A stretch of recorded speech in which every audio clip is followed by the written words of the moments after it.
Welcome, dear guests. I am Stefan Giesen from the Gorda. I'm extremely pleased to open this panel discussion on the topic of global women leadership.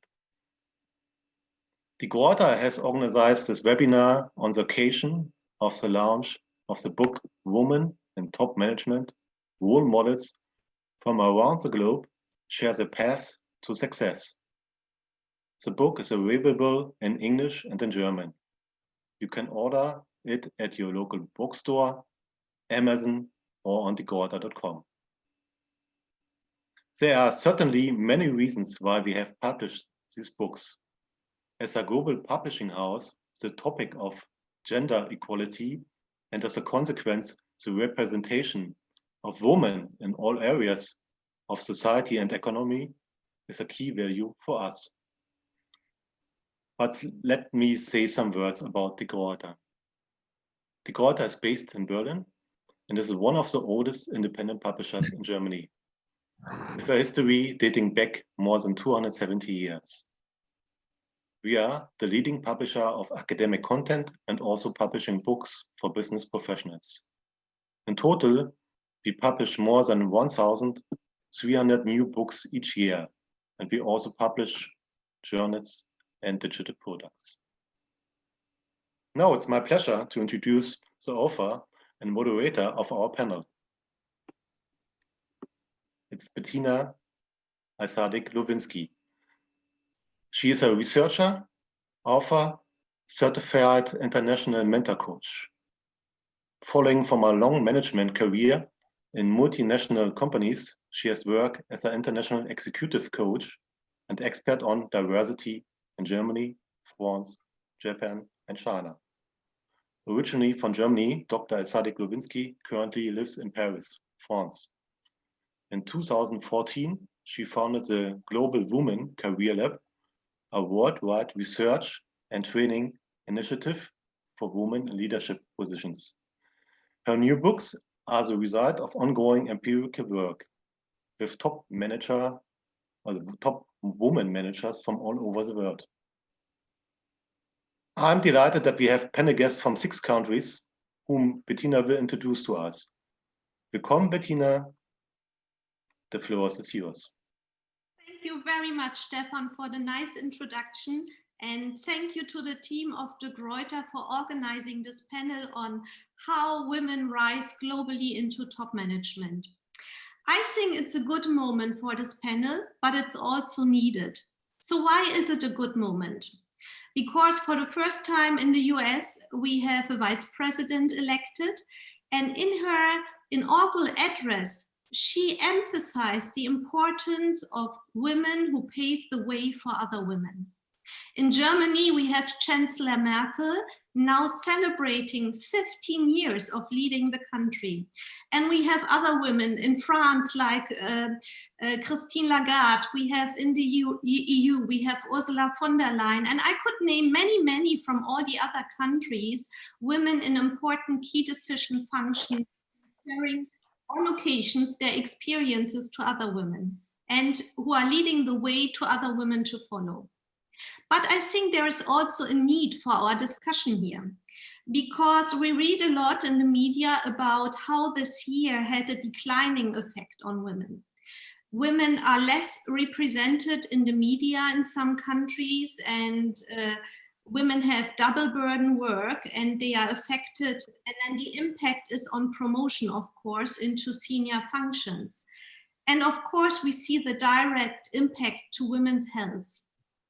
Our focus today as a round here is on women in management.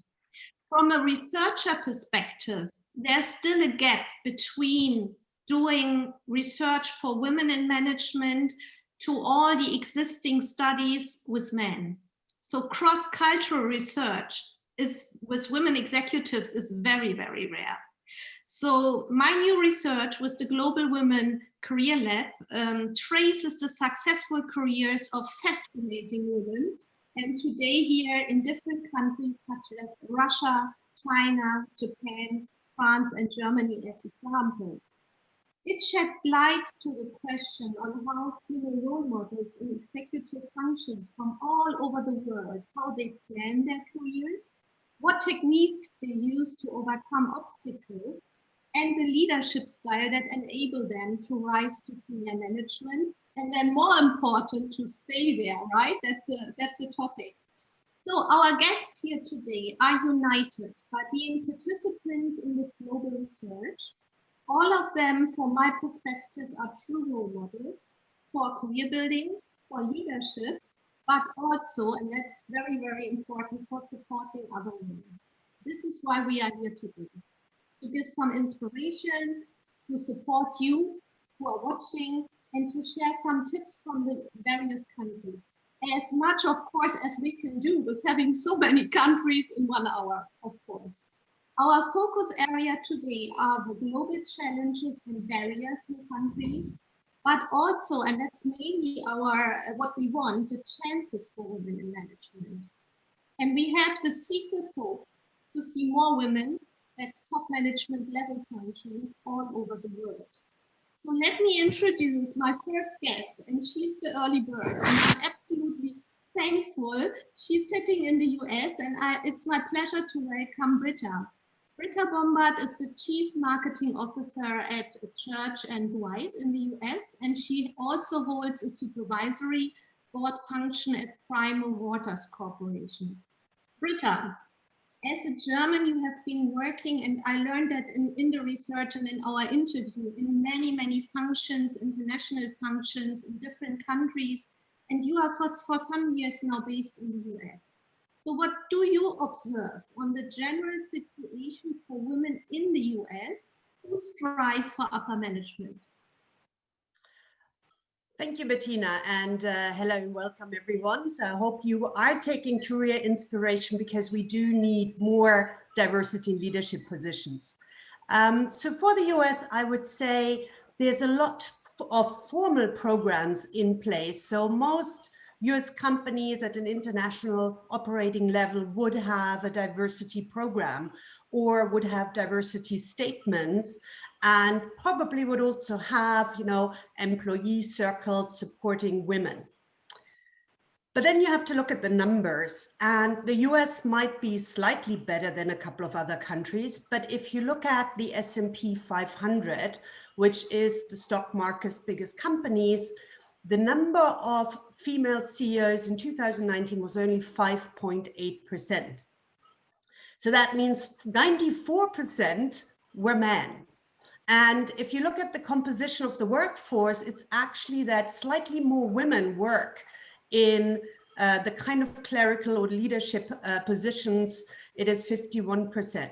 So you can clearly see that the US, despite the programs they have in place, have a very, very steep hill to climb. That's very interesting. Thank you, Britta. So if we talk then about the most important barriers for women in the US before we come to what is going well and how women can change that. So what would you say? What are the most important barriers? Why is the situation like it is? I think the barriers are the same globally with different nuances, right? It has to do with, are you getting the same access? Do you have the same time to dedicate to your career than, for example, male colleagues? And then as the career path often is a little bit, how would I say, is tough, then a lot of women actually opt out or opt not to go and strive for the next. So I think, and coming to self-confidence, there's a myriad of reasons, and I think they're very similar around the globe. So then from your perspective, overseeing so many countries and now being there, what are the most important career enhancing factors? So if a woman really wants to rise high, what can she do? What is your advice? And perhaps specifically for the US, if there is something specific, different from other countries. Yeah, so the first one is what I wanted to say in my opening is, have the aspiration, right? Careers and getting more into power is actually fun because you can make a bigger impact. So I think that's, I want to actually foster ambition in women. The second, therefore, also is build a network, a support network to get that aspiration and also that support in the moments you need it. Very specifically to the US, I think it's also holds true to other countries. A really important step is going into positions where your contributions are visible and measurable. So whenever you have the opportunity, whether it's a sales role or a role where you have clear profit and loss responsibility, so that your results speak for themselves and the measurement of your performance is not up for interpretation, but the numbers will speak for themselves. And here's my little secret advice. The best position you can get is the one where you impact your boss's bonus, because the moment you over deliver, he most likely, more than she, will be very pleased, and suddenly gender will no longer matter because you're contributing to the pockets. That's, I think that's a very good secret tips here, no? I want to ask a last question to you before we jump over to the next country. So then in your personal career path, no? When was there, or what was the moment when you knew, oh, I can be a boss there, I can be in a high function in management? I don't know whether there's a specific moment. I think most women are more driven by challenges and positions, you're excited about. So I think that is something you wanna set your eyes on, something you enjoy as well. Yeah, because if this is only drudgery, then you're not gonna enjoy the many hours you're gonna work. But I think like most of you, you will find that you're very capable, and you look around you and you find that the men are not necessarily more capable. So I would encourage really all women to step forward, step up and raise their hands for career moments. Thank you, Britta. And we will hear more from you when the round is coming together at the end. So let us travel from the US now, a little bit farther from the US, it's east, right? To Germany, to my home country. And I welcome Marion. Marion Welp was in her last role Chief HR Leader and Legal Affairs Officer at Esprit. It's a German fashion company.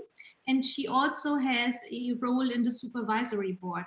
Marion, according to figures, and we've heard that already, Germany is on the lower ranks when it comes to participation of women in senior management. Now, when you see the world ranking, it was really a shock for us. Yeah, we are down there, even though we have a female chancellor for many years.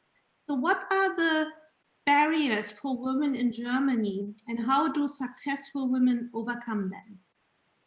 Yes, welcome to Germany then, and thank you, Bettina, for having me. As you just said, factual situation is we have a female chancellor since 2005. We have equal education for female and male, but then we are only ranked number 49 out of 190 countries when it comes to females in top management.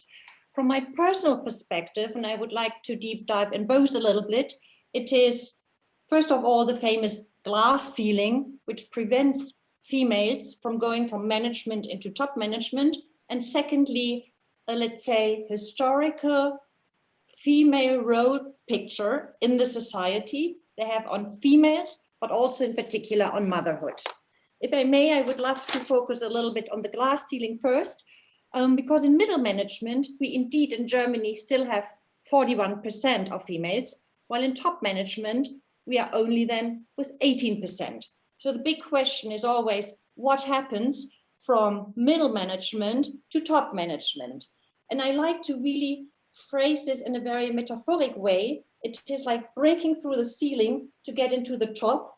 And it's, some people call it the white old male club on top, but I like really to refer to the picture of a club.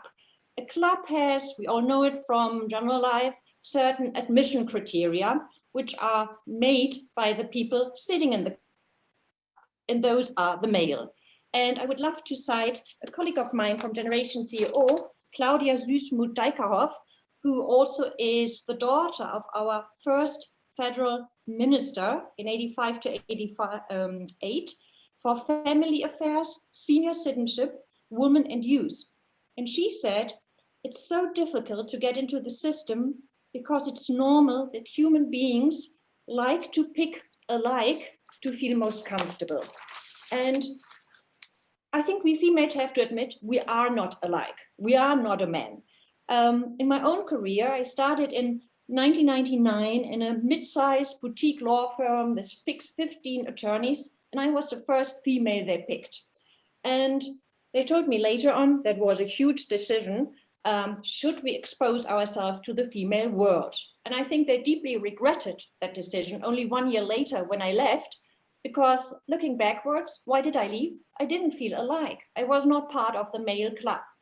And so in my second job, that was then 1 year later, as a European counselor in the age of 29 for a German-American joint venture, Henkel Ecolab, and the divisional head to whom I was assigned as a young lawyer, he later on told me, he was a Dutch person, when we got along later on very well like a team, and he could see what I bring to the table, but he told me it was feeling like a demotion to be assigned to the young female lawyer, not being served by the male attorney of the company anymore. And then we all know it from the 80s, every meeting started with a classical female jokes, ended like this, traveling with a bunch of men, with the top management. Okay, I didn't play soccer after work, and I also didn't join the sauna club thereafter, after the soccer. After the dinner, heavy drinking at the bar, I stood out because I am not alike. That was not how I felt comfortable. And I think the most bizarre example is coaching in the 90s at that time when they tried to make me ready for top management. And literally, Bettina, the advice I got was, okay, you need to mirror male. Try to talk with a deeper voice because male are used to this, so they will understand you. Dress yourself like a male and then try to mirror male body language. And I think it's such a, I mean, it's 20 years ago, luckily, but it's such a vivid example how we are not alike and how male perceive us as different. And luckily, I would say these days, we are in a time where it's socially, I would even say mandatory in Germany to have for your annual report at least one female in the picture.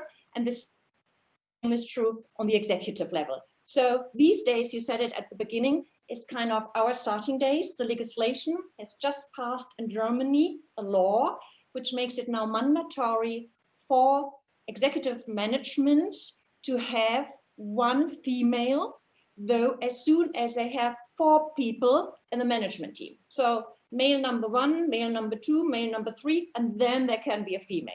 And that law was necessary because in 2015, Germany passed a law with respect to the supervisory board, asking for 30% of all supervisory board members to be female. And then there was this huge complaint. Unfortunately, we can't do so because we don't have sufficient education in females. We don't have females that are ready to move up to the supervisory board. So the bill we are having right now was more or less necessary to force the females through the ceiling in the executive team. So one day they can be ready for the supervisory board. My advice, how to overcome this is like, okay, we have the chance to make it. There are examples, the law will help us. So let's make maximum opportunity of this, do our research, get into those companies that are kind of more neutral to the picture. I was able to make my move in C-level when our German company had a Spanish group CEO. So do your research, and if you see that there's a cultural chance that somebody doesn't do the classical German game, that could be the moment somebody completely from the Spanish culture, neutral to gender.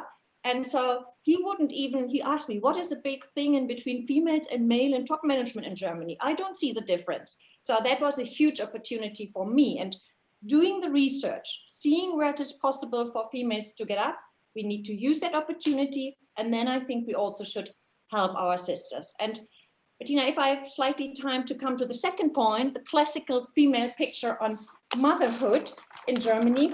We all know German. Perhaps I rephrase it. So I have in the book, we have a large section for Germany on the impact of motherhood in Germany. And so the question was, how does this cultural view on motherhood plays a role in all that? I think it's specific for Germany, probably also for Japan. We will hear that later, right?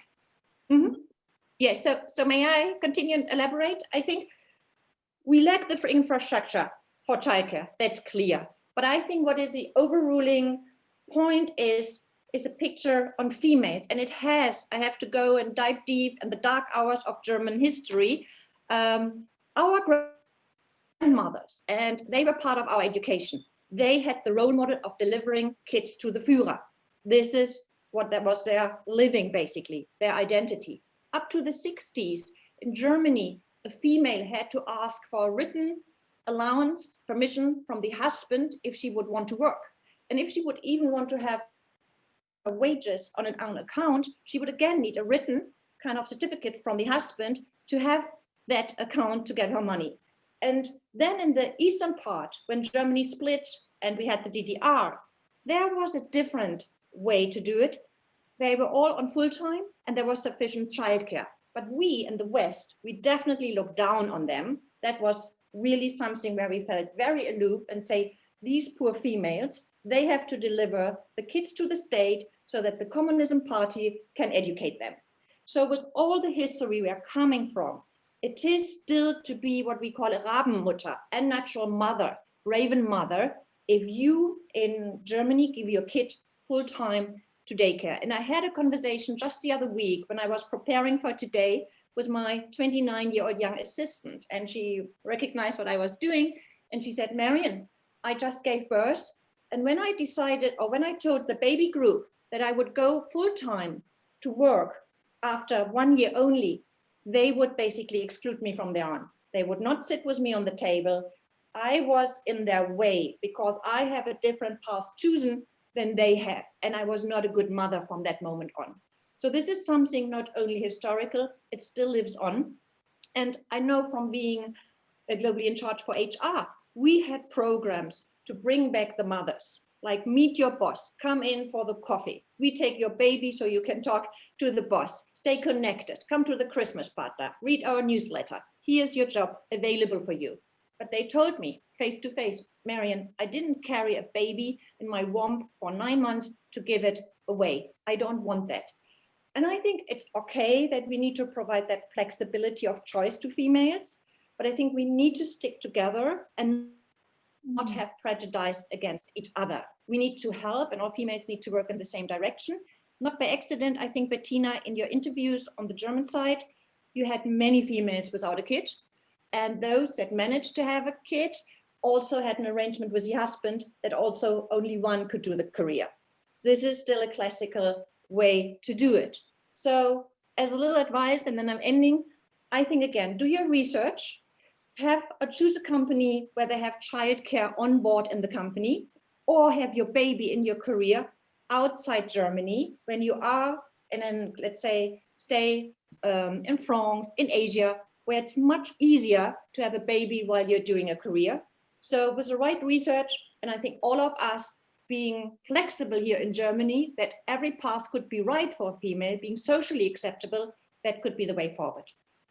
Thank you. So we hear in Germany still a lot, and now that was a good, very, very in-depth explanation already why it's on the lower rank and what's still happening in the country. And we have some light there with the new quotas, and we will see how will that bring the thing forward in our country. No? So we are not, and thank you, Marion, we are not traveling so far. We are just going next door to our friends in France, to Paris. And I'm delighted to welcome Catherine Ladousse. Catherine is the president of InterElles, and InterElles is an important network organization of many companies with a long experience in supporting women to rise, also in the field of what I understood. And Catherine also in her work role is a director, or up to now was director of communication EMEA at Lenovo, a Chinese company. So Catherine, French women are known for being combatants for equality, at least from a German perspective they are. And I have a chapter in the book also describing everything that has been achieved in the country. So when I arrived here, I felt women are working full-time, it's a norm. There are a lot of support available with childcare.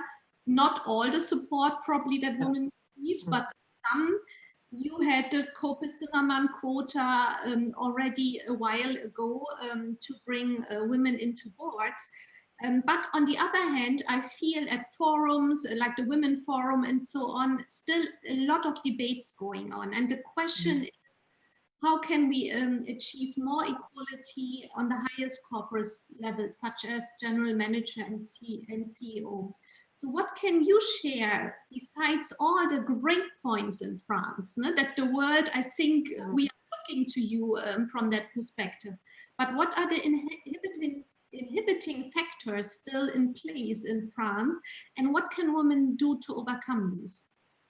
Thank you, Bettina. Very pleased to be here, and it's fantastic to see, the different experience. And I think the same, willing to get equity. And they show that we are a country in France, a lot of, I would say, protests, I can say even protests, on the women's rights.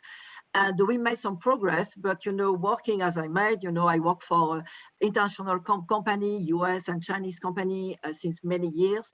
And it shows that despite all the initiative and all, even, the strong commitment from the company, from the government, from, I say, the society, we still, have a figure that we can't accept, and we are very impatient for the new generation, because if we succeeded to have, with the law, Copé-Zimmermann, to have more than 40%, of women on board, we know that we got by force. We oblige, the company, to get women.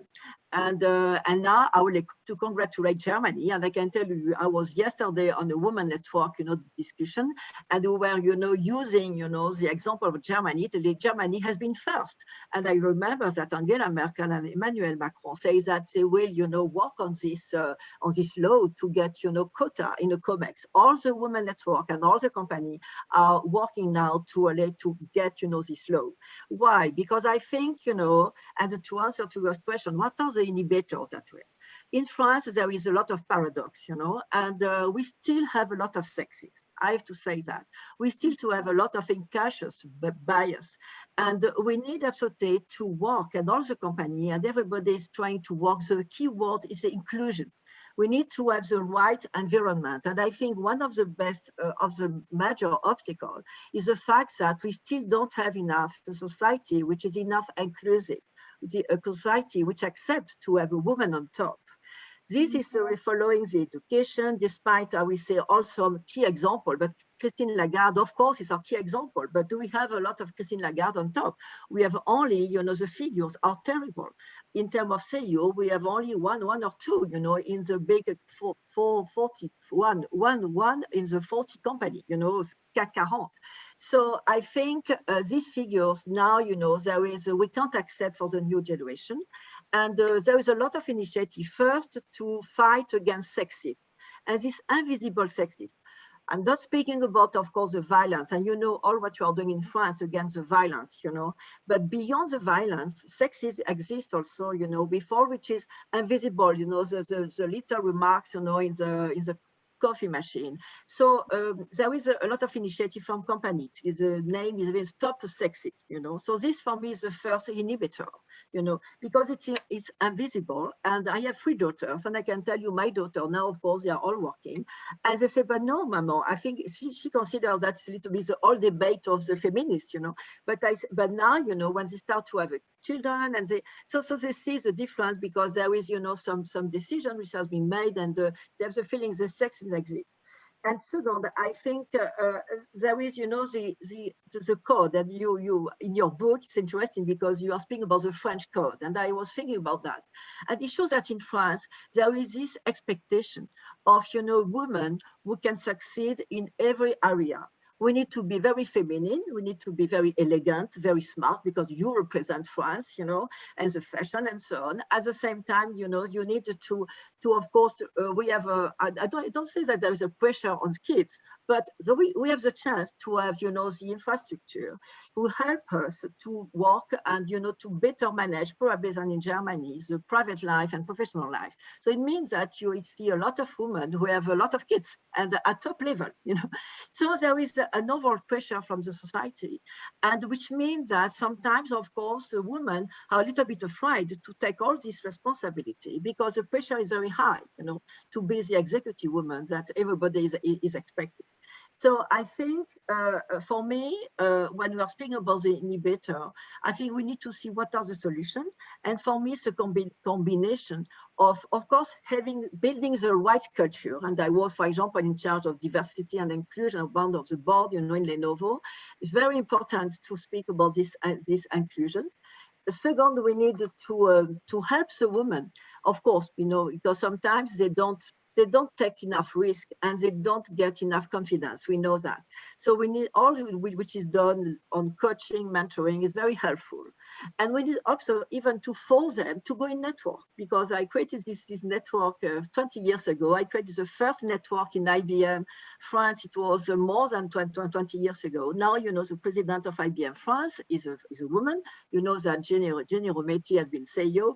And I think in tech company, because I work in tech during 25 years, I think there is an advantage, which is the tech company need women, you know, and the issue that we don't have enough women because we don't have enough girls, you know, they decided to take this study and then to decide to take, you know, this job, which is not the case in China because, you know, it's completely different. And I think it's very important to be, you know, in this right environment. Second, you know, to help the woman with coaching, mentoring, and networking. That is absolutely key for company, but key for the individual, you know, because we are coming with sharing best practices and going faster, you know, because, and also be solidaire. We speak about sorority, you know, and last but not least is regulation, you know, because despite everything, sometimes, you know, men, still the power is in the hand of the men. So, you know, we need absolutely support sometimes, because even if the state you has committed, you have a lot of study demonstrating the value of diversity in the performance, but at the end, you have a man who is a manager, and I remember Christine Lagarde says, white men are hiring white men, you know, and that is very important to oblige, you know, the company, to oblige the state, to really, and of course, the law Copé-Zimmermann and the quota in COMEX for us right now in France is a big battle, you know. And I hope that with my friend who is Elizabeth Moreno, is coming from Lenovo, is the Ministry of Women's Rights. I hope that she will help, you know, because she came from the company and she suffered of sexism and also this glass ceiling. So we have a lot of hope here in France. Yeah.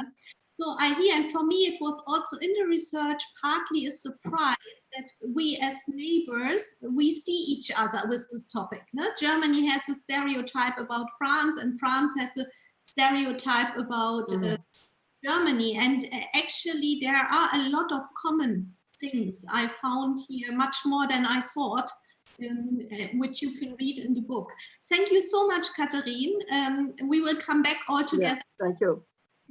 And we are leaving France now, and we are traveling more east. I hope I have the directions right, to Russia and to Elmira. And I'm delighted to have Elmira Makhmutova with us here. In Russia, Elmira is kind of famous in the media market, I can say. She's very high awarded for her work several times. And in her last role, she was CEO of CTC-TV.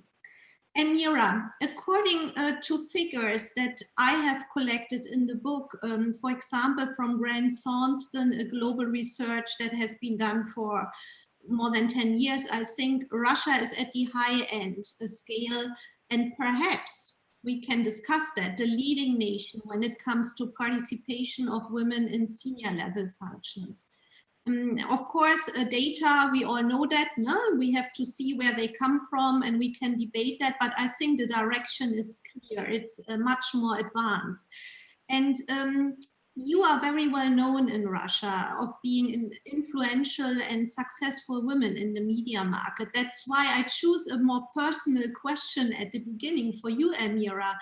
What made you personally successful, and how did you, or what helped you to become a CEO? What do you think are the main characteristics that you gave to the companies or to your roles in order to really reach that level? Please share with us. Hi, everybody. First of all, I would like to say that I was a CEO for TV channel, but it was totally entertainment channel, not politic one. So don't ask me about politics, please. So yeah, it was an entertainment channel. So pro and contra for about my career. So I think the success, because we are talking about success. I think success is an old-time term, because it's different for everyone. I even don't believe in happiness, and I think we can talk about the joyful and joy in our life. So success is for achievers. As we know now, we have achievers, we have performers, and all that stuff. So success, the word for achievers, and I spent the whole my life to be an achiever, because I am from. I was grown up in the Soviet era, and I am a child of perestroika, of Gorbachev's time. So we are achievers because we had a free market. We had everything that we didn't have in the childhood. So what expect from us? To be in achieving all the time, because we didn't have that before. So, and this is a contra thing in my life. Maybe it sounds so not unclear, but because I spent the whole my life as a hard worker, 24/7, and always trying to catch a moment. And this is the thing is so typical for my generation. And one time I just like look back on my way, and I'm thinking that all the time I was competing with the men and trying to show that I am a good professional, that I can be in the same world, but with a less salary all the time, with a less salary than a man in this position all the time. So, and I put too much energy the whole my life, too much energy in my career, maybe twice more than an average man in the same position. And that is why I think this is a contra thing, because only now I understand that I need to be a performer, to put myself in a little bit different way of thinking. It's not uneasy, because even I'm spent the whole my life in the entertainment business, but it's very uneasy. I can be proud of just one thing, probably, because of what we talk about to make in our own environment and networking of women. All the time before me in my company, all the PAs and secretaries were women for men. It was like typical, all the PAs, women. And when I became a CEO, all my PAs, I had 2 PAs and they were men. And it was so surprising for the whole market. Like, it just was unbelievable. It was like 15 years ago. So they were like crazy, because PAs only women. I made it, no, for me, it's going to be only men. So this is the funny thing. And what about the pro things that helped me in my career, in achieving? It's ability to learn and ability to unlearn, because it's so important to forget previous experience and start it so from all over again. And the other thing I think is very important, and the thing that the women can use easily, it's emotional intelligence, because it's easiest thing for us to put our wisdom, like women wisdoms from generation to generation, in our work. So, and to be open emotionally, and to be don't be afraid to listen to your heart. I think that it sounds like very primitive, but it's not. I think it's a new objective now. to listen to your heart, and do not live as somebody's reflection. It's uneasy, but you need to work on it all the time. And the last thing I think that I always fight in myself. It's personal inertia, persistence. So like post-Soviet psychology school, they helped in soldiers rehabilitation after Afghan war. So, and they did the medical research. So like for them, 75% of the population is not stress tolerant. Mm-hmm. And for them, repeating recurrence is the most important and comforting thing in life.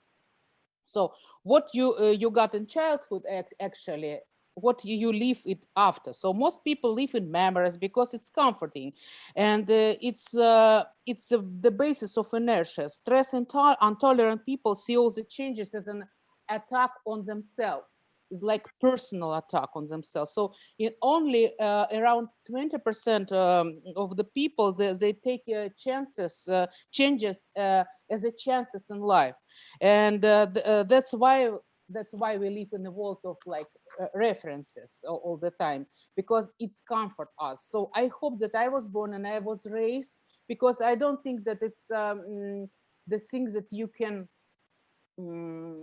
receive like as an adult. It's the thing, and I'll return to this afterwards. So as a stress tolerant person, so this is the main thing that helped me to survive. And trying not to repeat the inner program that once again is an old cassette. This is the main thing to work on yourself, and it's the main thing in the career. Yeah. So Elmira, I think what you just said, it's a good picture for a lot of the more than 110 women interviewed in this research. Also is having a physical energy and keeping that, no?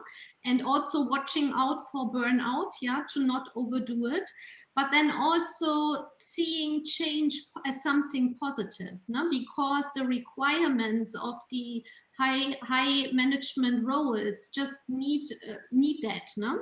And in order to get there, you must be very, very open to change. Thank you, Elmira. We will be further traveling now and come back to you later on. So okay. Thank you. So let's go, and I'm sorry to interrupt here, but that is what I said in the beginning. No? We have 1 hour for the 6 countries, and I see the chat is running hot here, so we have to discuss something probably all together at the end. So let's go travel to Japan, and I'm very happy to get reconnected to Kobe, to my old home. I've lived there for 4 years.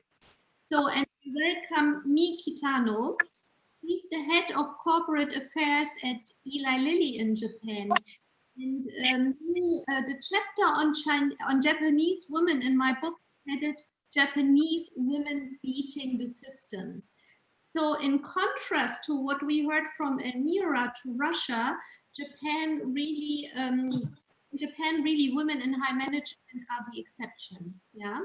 Even though Prime Minister Abe has done a lot or tried to start some initiatives to bring more women into positions for the well-being of the country, like I read, and for companies also.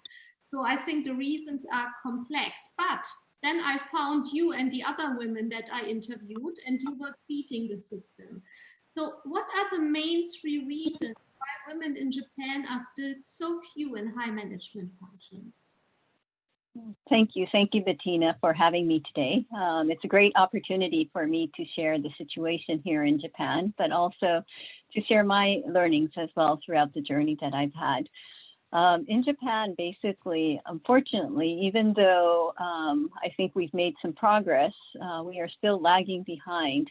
As someone has quoted on the OECD numbers, we are 121 in 153 countries, and so very low on the grid of, and if we look at G7, G20 countries, I think we're at the lowest in terms of women in advanced positions as well.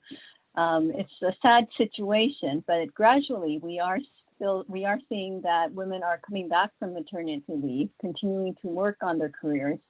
Unfortunately, I think though there's a lot of still social burden for women in regards to needing to do the house chores as well as taking care of the kids. All of the expectations rise and continuously are put on the women.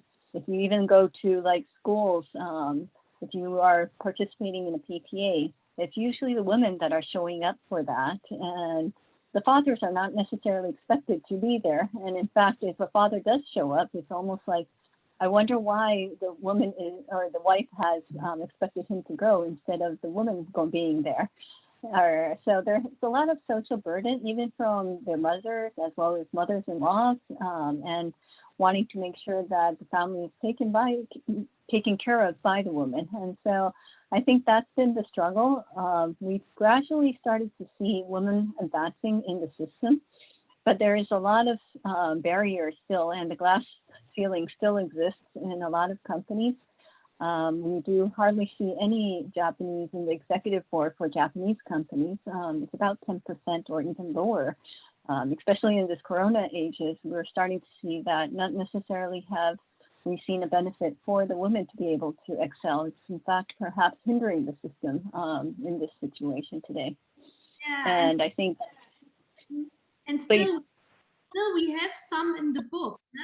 So how can you then describe, once I've interviewed, no? You were beating the system. So what did very successful Japanese women then do differently from others? And how does the inner belief of women also go here? Because in the book, I remember one said, well, they wouldn't even imagine being a middle manager. So yeah. What success cases doing differently? I think a lot of people have already touched upon it, but I feel that mentorship has really helped me on the way. Not only within Japan, I've been in the global company ever since I joined. And so in that journey, I've had the opportunity to have mentors even abroad, as well as not only female mentors, but also male mentors who have helped me throughout my career to really show me there's a different way versus just assuming the social way. And I think that has really helped shape my mentality, but also sponsorship, strong sponsorship has also helped in order to be able to advance. I think if we have supporters and great networks around us, it's an opportunity for us to really start thinking differently, but also being able to have that type of ambition, have that type of goal that things can be different from the ways that perhaps your friends have experienced the society, or even perhaps different people have experienced the society. And so I've really benefited by having mentors, great mentors, and even great mentees. Mentees have also showed me different ways of thinking as well. And so for the female mentors, I do also encourage you to mentee people as well. Thank you, Mia. And you know, when I think back to my time in Kobe, and we did some activities also together there for women, it was just amazing. And I felt Japanese women very, very strong within when they have decided that they will beat the system. So once this decision has been taken, yeah, by them, and they wanted to do something, so we can see a president of a Japanese company also in the book speaking, and so very, very impressive what you are doing. So I hope it will move on. Yeah. So let's go. Thank you, Mi, for the moment. And let's then to come to the first end of the journey, and I chose China to be there because it was also my home for a while in Shanghai, and I welcome Rosa Lee. Rosa is a member of the executive board and executive VP at Bosch in China. And Rosa is very, very well known in Shanghai, but also in the other major cities, for being very, very engaged in different fields, but also for diversity. Rosa, from China comes this famous saying, women can hold half the sky. And I saw it with the research, but also living there. I sometimes said, well, I felt like in the El Dorado or the paradise for women managers in China, because I saw so many and so many in high functions. And some women in the research even said, well, we don't believe there is a glass ceiling in China. Only few said they would have an argument around that.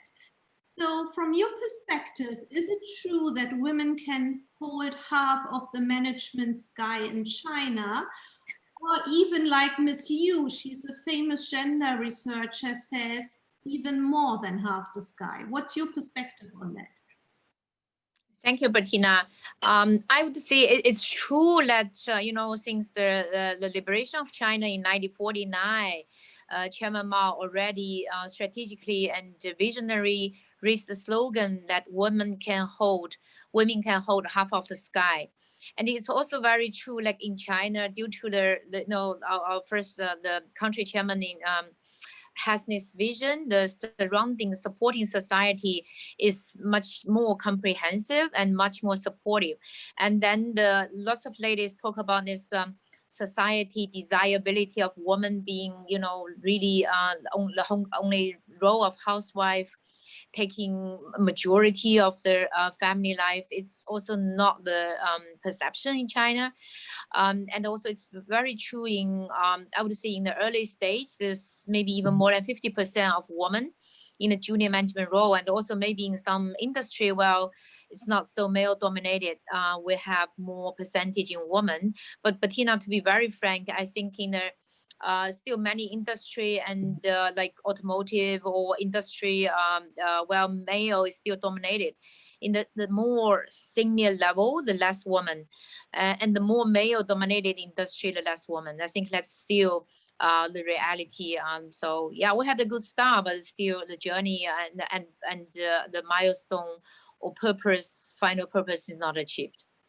So what, from your perspective, are then the enabling factors for women in China who want to go to the highest level, and what are the barriers? I think very important, the first enabling is like when we grown up, we were taught very equally. Now, in my mindset, I don't see the particular role as a male, but every kid is taught to be successful. So from the mindset, there's no clear differentiation on gender.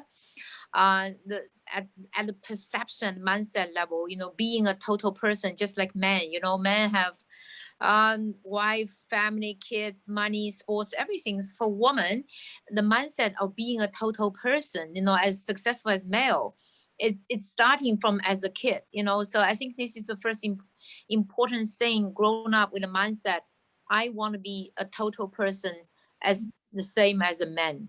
I think this is really important as the first thing. And the second thing, I have to say, in China, the supporting society and the supporting environments is very easy and much more affordable. You know, as full-time working mom, my husband is also workaholic, you know, full-time working man. Like, we can easily find support in China. The nanny is like 24 OPEL in China in a very affordable way, even for young professionals. And that's, I think also in the company it's very supporting. So in short, 3 enabler: individual level for each woman, the mindset of being a total person as successful as men, and then at the, you know, company level, and also at the society level, the supporting environment. This give the enablers for women in China in a easy journey to get into top. Yeah, so in the research we learned, and that was specific for the Chinese group, about global mindset and cultural ability, especially of the women working in multinational companies. And you have been overseas, you have been in a high position in Germany, and now role modeling back home. So What can you share for all women in a globalized and digitalized world about this factor of global mindset? I think, maybe now a little bit the globalization is facing a danger, or like decoupling is being mentioned, more and more like than 3 years ago, or maybe, 40 years on the journey. Still the world has been really connected, the earth is flat, and then every business, regardless is European or US or Chinese company, are already global represented. So being actually, I like this word. I don't know whether I created or it's already existing there. The word, one of my strong advocator is global leader. A global leader meant any local in any nationality should be and can be a global leader due to the business presence and due to the synergy and the benefits come out from the global. I strongly believe, although maybe in either Fortune 500 or other index, if it's a European company, 6% international leaders. If it's a US company, even a little bit more, but maybe not more than 8. Still, there's a huge room to bring the diversity of the global culture to fully embrace the change, innovation, everything in the global company. So I really want to advocate a global leader for even also for women, because most of the time, due to China, we have very high ratio and male and female. Maybe people get a little bit tired of talking about diversity only about male and female. But I think the diversity is has such a broad meaning, other than really, make every woman successful, sit in the board, increase the ratio of the board or C-suites. I would also encourage all the women to try to strive to be a global leader or global leader. And to do that, I think a few things is very important. Just now, a few ladies already mentioned is some perception, aspiration for sure. You really want it, because you don't want it, then you will not be happy.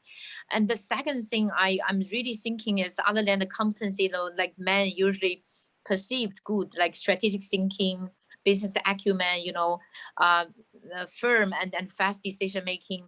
Other than only talk about woman has their soft side, where we're better communicator, we're better aligner. We have to really also as good as men in the hard, competency as perceived, like strategic thinking, business acumen, those things. But other thing really important, I think just now several people talk about it. I think first is you need to know your IP, your identity, regardless as a woman or as a local woman. What is your branding? And you should really work on build your strong branding, and the value can enhance your branding. So if you have a strong branding and value, even in a male dominated world, people see your value. I think that's first aspiration. Second, know your branding, know your IP, and constantly working to enhance your IP and your branding. And the third one, I think, is really most of us, like I work in Bosch, it's really a male dominated company. The question for women is really, how can we make men our ally, right? Make men our supporters, make men your sponsor, your mentor, and your fans as well. So I think that's something, without really going to the nightclubs, without playing golfing with them, or smoking, together. How can we make men our supporter? That's something I think we can constantly working on it. And discuss it forum probably. It's a good topic. So thank you so much, Rosa. I see the time running, and I decided with Mr. Giesen we let it go a little bit longer for the ones who can stay. But I want to have an official round here all together on 2 questions, and perhaps we can divide the group by 3. So I will give the first question to 3 of you, and please answer it with 1 or 2 words. What must women learn mostly to rise and then to remain up there? That's the first question. perhaps I go back to Britta then, being the first in this round. Britta, what would you say? What do women need most to raise? I think we've touched so many. Rise. Yep. Absolutely. We talked about it. Self-confidence and ambition, right? And then I think just smartness in the sense of you're planning every project you have, right, for success. So why don't you apply the same rules to your career and think about how to get that success, i.e. the right environment. We talked about the right company or industry to be in, the right kind of network around you. And then I think Elmira made also a very good point. Take change as an opportunity, right? Rise to the occasion. And that often means be proactive. Don't wait to be asked, right? Look around and say, this one is an opportunity. You need my help. That's, for example, how I got my first general manager position. At the time I was living in the UK, we had issues in Germany. I went to the head of Europe and said, you need somebody to help you fix Germany. And that's where we made a deal. Okay, great advice. Thank you, Britta. Elmira, what would be your major piece of advice for women who really want to go high in management? Totally agree with Britta, and just one thing, avoid dogmas, please, because we are sometimes women, we are the world look at us like for ones who lives with dogmas, because we are like family center. If we are try to avoid dogmas, the old dogmas, so the world will change. So it's our possibility to change the world, not men's, women's. Thank you. Well, that's wonderful. Thank you, Elmira. Katharine, which support should each woman have to build a career? In very short words, what support should they look for? I mean, we can't do it alone, right? No, I think network, of course, is very important. Mentors, this has been already said. But what I would like to say that at the end is really, I want the woman to not feel guilty, because all the women think that they need to be the best, you know, everybody, and they need to, and they sometimes, you know, they need to sacrifice. And I think we can really succeed in your life, you know, your career, where you really think that you do what you want, you do what you like, you enjoy, you know, and also to not having the feeling to be guilty because you sacrifice a part of your life, private or, you know, or personal. And this is, I think, help through the network. You have, you know, I will say the power to take sometimes a decision which is the right decision for you at some times. You know, I really encourage everybody to stop if they want to stop, to pause, you know, for getting, you know, the kids or I don't know what. But, you know, then, you know, I think it's not, life is long and the career is long. So please, you know, enjoy what you are doing, and what you enjoy, I think you are successful. Wonderful, thank you. Marion, do you have anything to add here? What would be your key conclusions or key advice for the ladies and the men who are listening to us? Oh, you have to unmute, please. Your microphone is not working.